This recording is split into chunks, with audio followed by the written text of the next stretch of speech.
l'idée d'indépendance, passant à d'autres choses. Non, non, là! C'est important pour bien des affaires parce que ceux qui sont contre l'indépendance du Québec, c'est les mêmes qui sont en train de foutre le monde dans le trou puis qui sont en train de nous amener chez le diable. Regardez là, ceux qui sont tout le temps contre nous autres. C'est les mêmes mangeurs de marde qui nous mettent des puits de gaz de schiste puis 56 grammes. C'est contre le même monde qu'on se bat. Les démarrais, là, c'est pas rien que des trous du cul ici, c'est des trous du cul à l'échelle planétaire. Fait qu'eux autres qu'on se bat. Le Québec libre, c'est une façon d'affaiblir ce que Renaud Longchamp appelle le roi capital.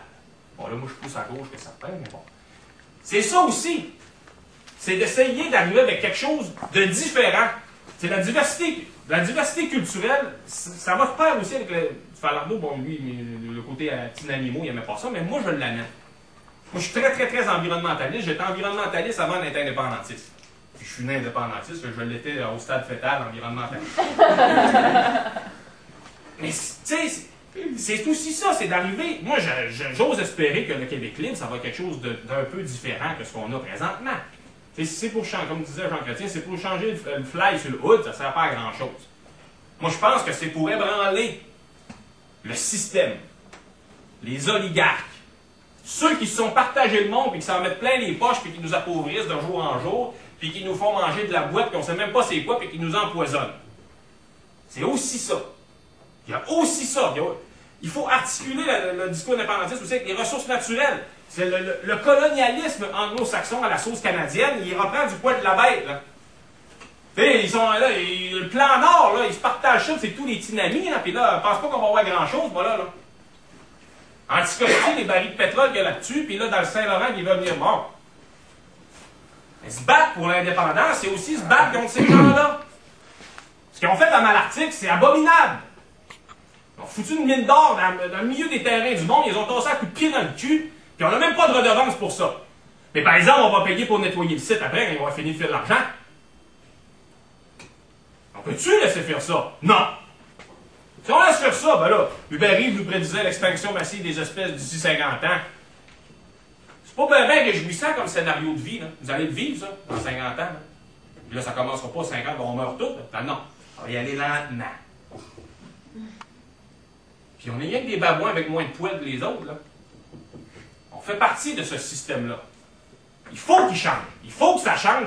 Ça prend un grand changement. L'indépendance est une révolution. C'est le petit peu qu'on peut amener à l'échelle humaine, à l'échelle planétaire. Il y a bien d'autres affaires à faire aussi. Mais avec un Québec différent, on pourrait dire autre chose sur Kyoto, sacrement.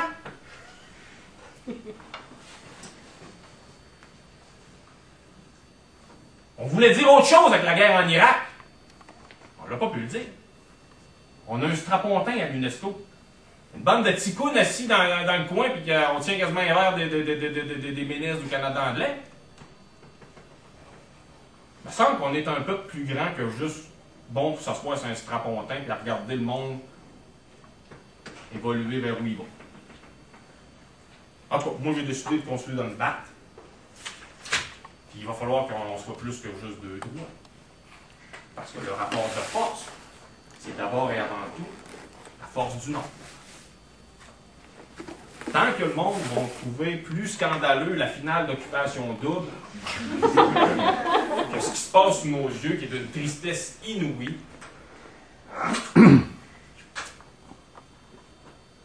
alors voilà. Vous n'êtes pas tous désespérés?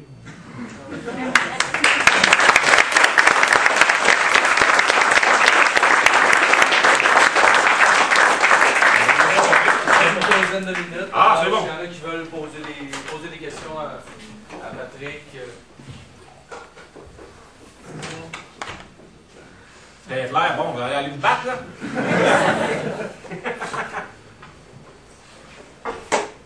C'est qu'on peut dire d'autres, donc. Ben, moi, j'aurais peut-être un petit quelque chose. Vas-y. Quelque chose à rajouter. C'est Pauline qui passe après moi, hein, la semaine prochaine? Je sais pas, donc, on a Patrick Bourgeois avant Pauline. C'est juste un Un petit mot comme ça, parce que j'ai pas eu le temps de parler, on a tout de suite commencé la conférence. Ouais, mais j'étais un peu en retard. Ouais, c'est ça, mais c'est pas grave. C'est pas grave, c'était très intéressant quand même. C'est juste pour présenter un peu le mouvement qu'on est. Nous, on est le MESOM, le mouvement des étudiants souverainistes de l'Université de Montréal. Moi, je m'appelle Félix, je suis conseiller ici. On a notre président qui est ici, Julien. On organise dans les prochains jours une méga semaine de la souveraineté. On est au début de cette semaine-là. On a déjà reçu Amir Kadir. Aujourd'hui, on a reçu M. Patrick Bourgeois. Et il y a beaucoup d'autres invités qui s'en viennent. S'il y en a qui veulent se prendre des dépliants, je crois bien qu'on en a amené un petit peu avec nous. Donc, et on veut simplement vous remercier d'être ici et vous inviter à nos prochaines. Puis là, je vous laisse une citation pour méditer. C'est un rapport de force, on arrive à un résultat.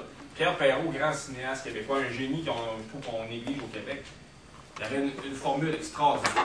Il disait que toute chose soit belle, sauf la victoire, nous le savions mieux que personne. Il disait que maintenant, là, il y a des barreaux d'honneur, puis non, maintenant, ça prend la vraie victoire. Fait que travaillons dans ce sens-là.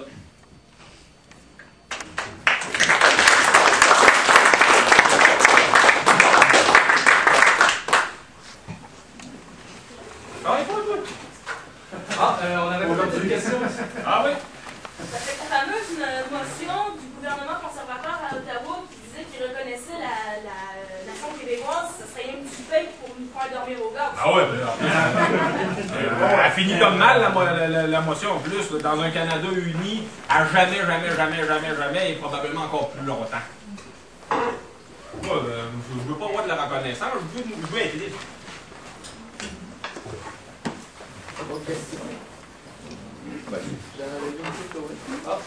Quelqu'un à l'arrière, oui? Ouais. C'est quoi votre position par rapport à l'option nationale, un peu avec la stratégie de... Moi, franchement, là, je suis tellement tanné de le PQ qui me ressemble pas. Moi, le prochain coup, voilà, ça bouge tellement vite dans le paysage québécois, ça devient dur à prévoir un peu ce qui va arriver. Mais pour l'instant, moi, je vais voter pour option nationale. Pas parce que je pense que l'option nationale va former un jour un gouvernement, mais juste parce que pour une fois, moi, j'ai quelque chose qui représente vraiment plus mes idées que les autres partis. Tu sais, j'aime beaucoup la position d'option nationale sur les ressources naturelles. Tu sais, je pense que la nationalisation des ressources naturelles,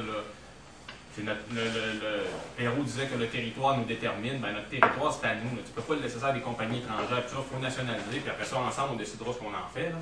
Mais moi, ça, j'aime beaucoup ça. Mais maintenant, bon, je suis pas assez naïf pour penser que ça va... Mais tu sais, moi, j'aime beaucoup le scénario à la Catalan. Tu sais, les Catalans... Ils ont le moment nationaliste dans 20 partis, Convergencia et Unio. Ils ont leur socialiste indépendantiste avec Esquerra Republicana de Catalunya, puis qui est leur Québec solidaire, puis ils ont leur pur et dur avec Solidaritat Catalana per l'Independencia. Fait que moi, j'aime beaucoup ça parce que ça, au moins, tu te chicanes pas tous dans le même parti. Fait que là, tu es chacun dans ta table, puis quand ça arrive le temps de t'unir pour les combats fondamentaux, ben là, tu peux y aller avec des alliances. Madame Pauline n'aime pas beaucoup ça, les alliances, mais là, ça a l'air qu'ils négocient en coulisses. Bref, on sait plus trop ce qu'elle veut, là. Mais, tu sais, ça, j'aime quand même ça. C'est sûr que c'est plus compliqué ici au Québec à cause de notre mode de scrutin. Hein, uninominal à un tour, là-bas, ils ont une genre de proportionnel, ça fait que ça permet une meilleure représentation des plus petits partis. Mais pour l'instant, bon, on a quand même eu Mario Dumont pendant combien d'années dans son fief de Rivière-du-Loup. Si on avait un Jean-Martin Hossan qui était capable de s'installer à l'Assemblée nationale, puis qui était capable de défendre vigoureusement le point de vue indépendantiste, Québec solidaire, moi je les trouve bons par rapport à tout ce qui concerne le capital, les compagnies, puis tout ça. Mais dans une optique aussi souverainiste, même s'il ne parle pas souvent de souveraineté. Puis le PQ qui peut aspirer peut-être à former le gouvernement, mais avec une espèce de volonté nationaliste, mais quasiment plus autonomiste que d'autres choses. Puis quand arrive le temps de tout travailler ensemble, ben, ça me déplaît pas. C'est pour ça que je vais voter pour option nationale pour donner, si ça pouvait faire comme un coup de pied dans le nez capou, ça serait bien. Une question un peu en deux temps. En fond, c'est ça, je voulais poser la question par rapport à une certaine coalition ou alliance des partis. Qu'est-ce que vous en pensiez? Puis ma deuxième question, en lien avec ça, c'est est-ce que vous croyez que l'indépendance doit venir de l'Assemblée nationale? Ou parce que vous parlez beaucoup de combat, en fait, de guerre. De guerre civile, je veux dire. Une guerre politique. Oui, une guerre politique. Est-ce que vous pensez qu'il faut que ça vienne vraiment du peuple, que ça passe par l'Assemblée nationale? Ben, nous autres, on a une culture de parti au Québec. Fait que, on croit le changement politique, s'organise beaucoup par le truchement des partis politiques. Fait que moi, je pense que ça va toujours... Ça ne sera pas une révolution style on descend tous dans la rue, puis là, on marche sur l'Assemblée nationale, puis c'est fait, là. Ça m'étonnerait quand même, là. Fait que, ça va y aller plutôt avec des programmes de partis politiques. Mais pour les faire bouger, c'est sûr et certain, tantôt quand je disais, si on reste tout assis sur notre derrière et on attend qu'il se passe de quoi, ben il ne se passera rien, parce que ces espèces de pseudo-élites-là, ben, c'est confortable d'avoir un beau chèque de paye, puis là on commence à voir les rats là, qui quittent le navire, François Rebello, ta gang de trous du cul là, mais ils sont là d'abord et avant tout pour l'argent, puis le prestige que procurent ces fonctions-là, fait que si tu veux les faire bouger, tu as besoin de... faut que tu mettes ta pression. Rapport de force, hein, une nouvelle façon de voir le rapport de force, pas juste contre l'adversaire, mais aussi contre nos moines, les faire marcher quand ils ne veulent pas marcher. Puis l'autre, c'était quoi? D'envoyer l'alliance, ben, ça dépend juste comment tu la vois. C'est bien compliqué parce que, avec le mode de scrutin qu'on a, ça permet pas beaucoup aux petites formations d'avoir une représentation à l'Assemblée nationale. Fait que là, le PQ va... Dans le contexte actuel, on ne sait même pas s'il va disparaître, il va de l'opposition officielle. Fait que là, s'il commence à concéder des comtés à Québec solidaire, parce que je pense que c'est de ça à quoi tu penses, là. Québec solidaire, ils pognent où surtout dans l'est de Montréal. Fait que là, c'est quand même des forteresses péquistes. Ils vont peut-être bien en avoir besoin de leurs forteresses. Moi, je ne sais pas comment ça peut se faire, si ça peut se faire. En plus, chez Québec solidaire, ils ont de quoi d'assez schizophrène avec leur espèce de chefferie bicéphale. Fait que là, la madame, elle n'aime pas ça, puis Amir, lui, il aime ça. C'est vraiment compliqué. Moi, je pense pas qu'on va arriver à une espèce de scénario où il va y avoir une alliance pour la prochaine campagne, une espèce d'entente par rapport à la répartition des comtés pour les prochaines élections.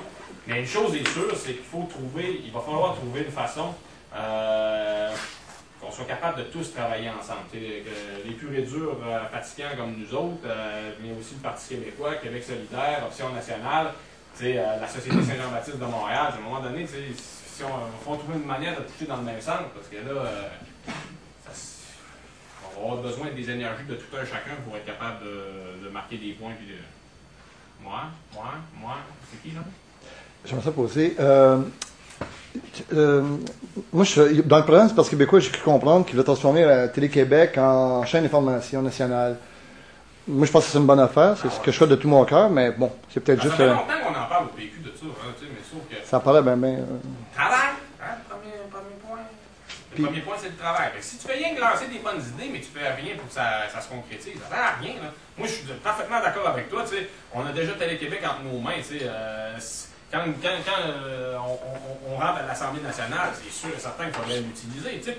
Pas pour faire la Pravda ou non, juste arriver avec une ligne éditoriale différente de toutes les autres lignes éditoriales qu'on a au Québec. Puis moi, je fais confiance en l'intelligence des gens pour être capable, après ça, de faire la part des choses. Mais pour qu'ils soient capables de faire la part des choses, il faut que tu lui présentes les deux côtés de la médaille. S'ils vont toujours le même côté de la médaille, ben, ça a comme plus de chances que ça les influence, ce côté-là, que l'autre qui est en arrière, la face cachée de la Lune qu'on ne voit jamais. C'est juste ça, là. Puis on ne peut pas demander aux citoyens d'être des experts de la question nationale, de tout ça être des experts de la question nationale. C'est super complexe, ce dossier-là. C'est que là, il faut que tu le vulgarises ça, puis que tu nous amènes différents angles d'analyse, puis tout ça. Mais là, tout ce qu'on a, c'est la ligne éditoriale de Jessica Radio-Canada, qui font des ententes secrètes en coulisses. Après ça, la ligne de droite folle furieuse de Québécois. Après ça, tu as le devoir qui est hyper marginal, qui est hyper marginal. Bon, c'est quoi? C'est 30 000 copies, peut-être, le devoir? 50, ouais, ça, c'est la fin de semaine. C'est 30 000 à la semaine. C'est quand même pas beaucoup.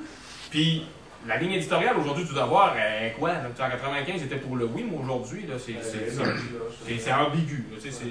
Fait que, moi, je pense que, bien sûr, Télé-Québec, et en plus, bon, on le voit, la presse écrite traverse une crise importante parce que les gens vont consommer l'information écrite beaucoup plus par Internet. La télévision a un pouvoir de pénétration dans les foyers plus important que la presse écrite, en tout cas, jusqu'à preuve du contraire.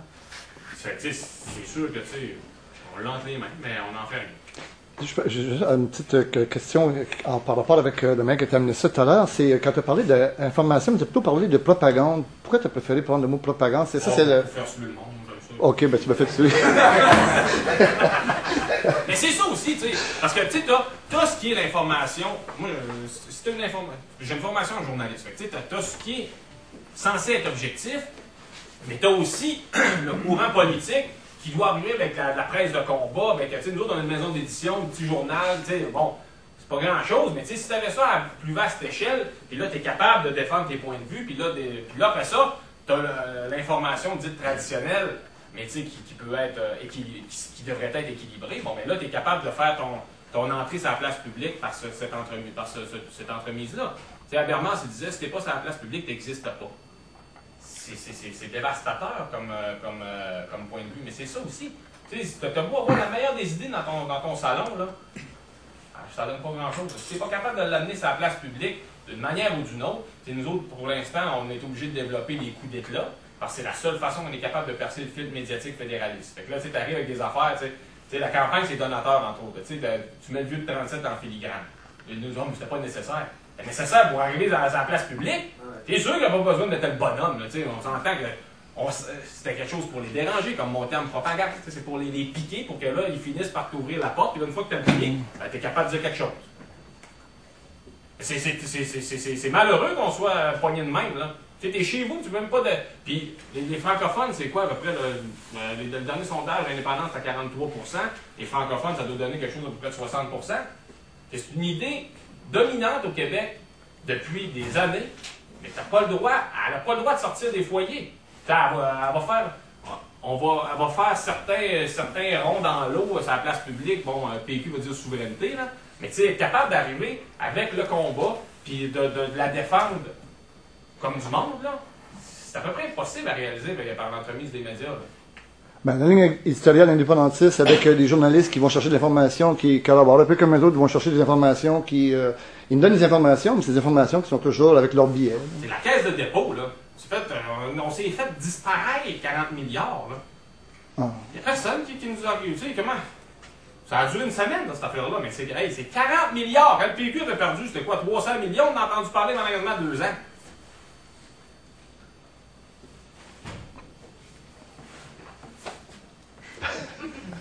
Choisir plus que ça. C'est bon. Vous avez une autre question ici? En fait, j'en ai deux. Premièrement, vous avez dit tantôt que l'ennemi contrôle les médias et tout ça, mais on ne peut pas utiliser aujourd'hui, en 2012, les réseaux sociaux pour faire passer le message. Parce qu'il me semble que s'il y a une place pour les belles qu'ils ne peuvent pas contrôler, c'est les réseaux sociaux parce que c'est la liberté d'expression. Ça, t'as en partie raison. Si tu veux être bon sur Internet, parce que là, le problème d'Internet, c'est c'est la diversité de l'offre. Quelqu'un arrive sur Internet, là, il peut aller n'importe où. Si tu veux être capable d'avoir quelqu'un qui vient chez vous, dans ta niche Internet, il faut que tu offres un produit qui est professionnel. Bien rare à le monde qui vont. Tu sais, des enquêtes, là, comme juste les résidents, j'ai travaillé pendant quoi, 2-3 mois à temps plein là-dessus. Si tu veux avoir de l'enquête, si tu veux avoir un contenu digne de ce nom sur Internet, t'as pas Twitter, hey, aujourd'hui, j'ai vu ci, puis c'est de la merde. Si tu veux avoir vraiment un contenu journalistiquement professionnel, ça revient, t'as besoin de ressources. Puis tu reviens au même. Parce que moi, quand je parlais de médias, moi, c'est pas nécessairement traditionnel. Tu sais, rue 89 en France, c'est des anciens du journal Libération qui ont décidé de se faire un journal sur Internet. Puis bon, pas de problème avec ça. Ça prend du rayonnement. Et pour avoir du rayonnement, il faut y payer. Tu peux pas, il faut que tu professionnalises le mouvement indépendantiste. Ça peut pas toujours être une espèce de mouvement de bénévoles. Puis tu sais, malgré toute la bonne volonté des militants, puis leur talent, puis tout ça. Tu sais, je regarde juste Guillaume. Il y a du talent au bout en informatique. Mais là, il travaille dans le jour. Là. D'ailleurs, je sais pas ce qu'il fait ici. Mais tu sais, il peut pas. Tu sais, quand l'essentiel de tes ressources ont été investies, l'essentiel a été investi dans ton travail, dans ta carrière, tu arrives le soir, mais souvent tu as des flots. Là, la cause politique, tu es rendu 11h le soir, hey, tu n'as rien qu'envie d'aller te coucher. Là. Fait que ça, il faut que tu professionnalises, ça prend des moyens. Fait que ça, c'est la même chose, tantôt je parlais, j'ai abordé la structure de financement. Moi, je tiens pas à Bordicus à ce qu'on fasse un journal La Presse à côté du journal La Presse, mais un journal La Presse indépendantiste, ça peut être un site internet, mais vraiment, c'est professionnel, puis efficace, puis tout ça, puis avec des salariés, puis là, vous voyez, là, tu commences à jaser. Mais tu sais, tant que ça va être, j'ai beaucoup de respect pour Bernard Frappier, mais tu sais, tant que ça va être un site comme Vigile, tu sais. Vigile, c'est super, mais tu sais, il y a des chroniques, mais tu sais, l'essentiel, c'est du repiquage d'informations qui ont été publiées dans les autres journaux, dans les journaux qui sont ceux contre nous. Là. Et mon autre question, c'est que c'est plus de mon avis, c'est mon avis personnel. Si on veut. Ah, ça, j'en veux pas d'autre.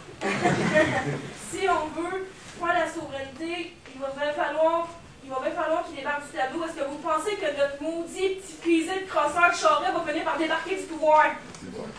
Ah, moi, tant qu'à moi, ça serait réglé depuis longtemps, mais moi là, l'image que j'aime donner de moi, c'est moi, j'ai aucune corde au-dessus de ma tête. Il n'y a personne qui me manipule, mais j'en ai aucune en bas de mes doigts non plus. Je manipule personne. Fait que, moi, j'ai pas d'influence, puis il n'y a personne qui m'influence. C'est Charest, c'est sûr qu'il faut qu'il débarque. C'est une catastrophe pour la nation québécoise. C'est de juste regarder ce qu'il fait pour la langue. T'sais. Bon, là, c'est pas plus des profs commencent à choquer pour l'enseignement intensif de l'anglais en 6e année.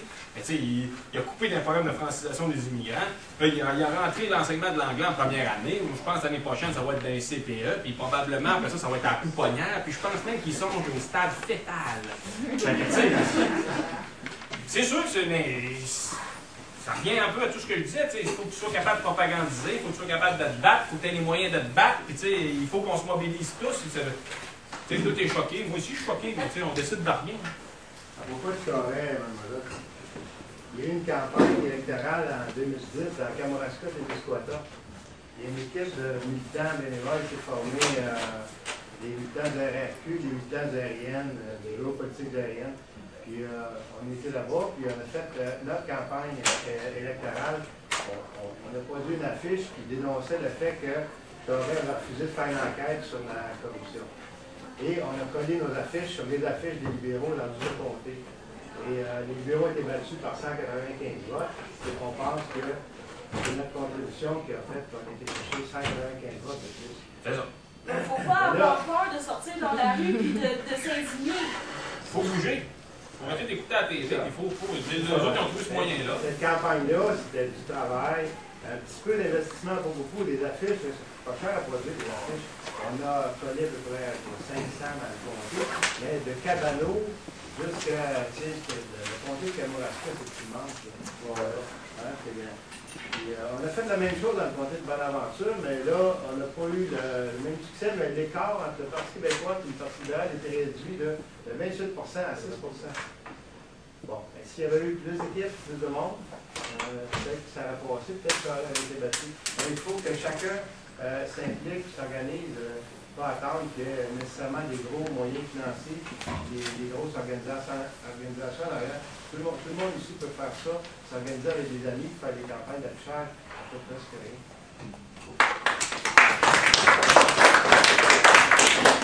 Je vous remercie beaucoup. Les cours vont recommencer. Je vous invite, comme Philippe vous a dit, à venir nous voir la semaine prochaine. Donc, Pauline Marois, Jean-Martin Ensemble, Denis Trudel et Daniel Pailly.